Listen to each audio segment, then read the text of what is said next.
Everybody, and welcome back to the channel. It's your girl Lori, and if you're like, you're in the car, yes, just needed a minute, and I figured this would be a great place to kind of do it because it's my own little safe haven. And I don't know if you guys have a spot, but the car is definitely mine. There's times I'll back into the driveway after a group or whatever.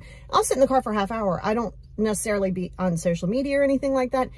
Just sit. It's my space. Nobody needs anything. Nobody wants anything. And man, I just needed that today, right? Just needed it today. And you have to know what you need and you have to listen to your body. So I did just join the YMCA by me because I want to supplement in between my Peloton workouts. I used to be a personal trainer. And so I want to do more toning and definition. And sometimes it's just nice to just have the gym. I prefer to work out at home personally, but it is nice to have the gym because it forces me to get out of bed. It forces me to go do something 3 days a week. So that's what I did. So I'm sitting outside of the gym, and it was one of those days where I was like, okay, I'm really good at not, and I'm not overwhelmed right now. I'm working through that piece, and I'm definitely better from going to the gym, but I have a big week, right? I have a lot of clients. I have a couple groups, more than one, a bunch of things that need to be due, have to still finish up my book, not this week, but I'm just saying there's a lot. And so today I was just kind of like, there's a lot going on. I think I'll sit in the car and kind of go through my own process in case others get overwhelmed. So when you're overwhelmed, now I do really good with micro goaling. So for me, it wasn't so much how am I going to get it done.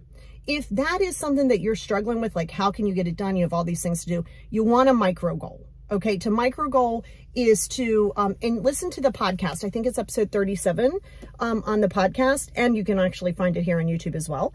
But it's actually a really amazing thing because you take the steps that you need to do and you break it down into little teeny tiny pieces. And that really helps. But it wasn't so much that as it is, you know, when people around you, there's a lot going on with them. I just am really good with not taking on their stuff. So that's the art of detachment. You can love people and care for people and not take on their stuff, right? So I was like, all right, I need to work it out. So a lot of times when you don't feel like doing something is when you do it the most. See, the problem is that you're waiting to feel like doing it. Who cares if you feel like doing it? Nobody cares if you feel like doing it. Like, seriously, I hate to tell you that. Nobody cares if you feel like doing it or not. Because the reality is if you don't meet your fitness goals, if you don't meet your financial goals, if you don't meet your personal goals, nobody cares but you. So you have to hold yourself accountable. So that's what I did today. And again, it wasn't so much of not knowing how to do it. I think it's just like, okay, I can do this. And I felt a little exhausted upon waking. And I said, you know what? I don't have bad days. I can have moments that just feel a little overwhelming. And then I process it and sit with it. So what you don't do is you don't give into it. You don't go, oh my God, I got so much. I don't feel like doing anything. You don't do that. Procrastination and all of that is a big form of self-sabotage. So you want to be careful of your self-sabotage because the more you procrastinate, the more that you're sabotaging things, right? And so when you're sitting in that space, you have to say, okay, what is your body trying to tell you? So when I was going through it, like I said, I was working out and I said, okay, what is this? And it wasn't abundantly overwhelmed, but it was enough that I felt like heavy, like a blanket was on me. I said, okay, what is this? And I was like, I see what it is. Number one, it's the full moon. So yesterday. So I'm very affected by the moon in a great way, but it's very powerful to me. So I was like, oh, okay, there's that. Number two is that I do want to fine tune my schedule a little bit more. And I think why I woke up feeling this way was because I was like, okay, the first of the year, I want to I'm going to expand in certain areas. I'm going to lower, be smaller in certain areas. And I think that's what hit me this morning was like, I was too far ahead into January. So I was like, oh, why are you in January? January is irrelevant to me. So it was just, my brain was like, you got to work on that mindfulness, come back to base. All you have to do is get through Monday. And then all you have to do is get through Tuesday. But what I do is I prepare my week. I mean, that's already prepared, but like I really prepare it the night before and I build in each time. If I'm gonna have a lunch break, if I'm gonna cook, whatever, like I build that in. So my overwhelm, you have to know where your overwhelm's coming from. Number one, like I said, if you have too many things going on, you're gonna have to micro goal it. That's step one, like micro goal it. Give yourself time, ample time. Then if you still feel overwhelmed, go further, because it's going to be, your overwhelm is going to come from not being present. So when I was like, okay, I need to get because I did notice myself this morning after I did all my stuff and journaling and all this stuff, I was like, yeah, okay, I got to make sure I get that done, because I'm on the last quarter of the year, right? I was like, okay, I want to get this done. When's the book going to be launched? Well, I got to finish writing it. Cool. That's not a problem. Like, all of these things were coming into play. And I was like, okay, well, what am I going to do for my days? What rates am I changing? How am I doing things? What am I adding? And it just all hit me like just a little bit. And I didn't go crazy with it. I didn't let myself go down the rabbit hole. I was like, I'm going to go to the gym. Oh, I didn't feel like coming, and I didn't care. I was telling myself, nobody cares how you feel. So it's up to me to make my goals, not you or anybody else. So when I understood that and was like, hey, that's fine. You have a rough layout of what you want in January, but we ain't in January. So now that I've pulled myself back, I was like, oh my God, I feel so much better. And I do. I feel so much better. Now I can just focus on Monday. I don't have to worry about things that are going on.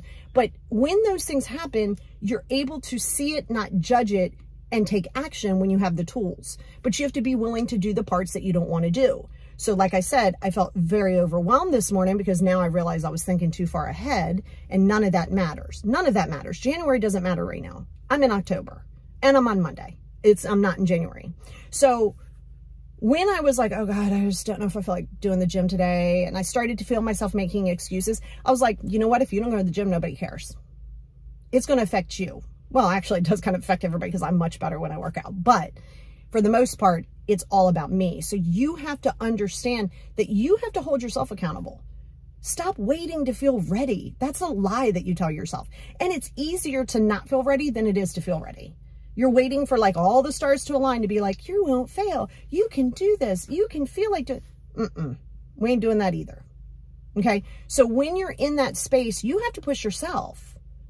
And stop giving into the victim mentality of your own mind, because it's real easy to do that. It's real easy. Oh, I just don't feel like it. I've had mentally, I'm not in a good headspace. Yes, all the more reason to do it. And when you get clear in that piece of doing it, even when you don't feel like doing it, that's how we create new habits. Because if your habit is to just be like, it's too hard, I'm going to not do it. Well, guess what? That's going to become automatic. That's an automatic response. So that's why you have to push yourself. But again, if you're waiting for cheerleaders on the sideline to be like, well, you got this. I mean, I'll always be that cheerleader, but that's stuff you can find. I mean, I'm always going to have content that you can go, and I'm going to always be your cheerleader. But for the most part, no one has to cheer you on. No one has to support your goals. You really have to understand that, because that goes into codependency. You're saying, I can achieve it more if I have a big cheerleading squad. Yeah, I mean, sure, but you don't need that. And so remember that if you aren't willing to do the work that it takes, whether you like it or not, you're not going to heal. I tell this to people all the time. For when clients start, A, you're going to lose people. B, it's going to be as effective as you do the work. If you're afraid of doing it, if you feel overwhelmed, if you're resistant within yourself, if you give in to yourself, if you don't describe yourself as a person who's going to have self-discipline, I didn't say that has it, that you're working towards that, then it's going to be problematic. So, like I said, all I needed to do was come to the gym, sit in the car, check myself, right? I had to check myself at the door. What are you worrying about January for? You already basically have a rough layout of, and it's not a worry. You ain't even got to implement that until January. 3 months from now, 2.5, whatever.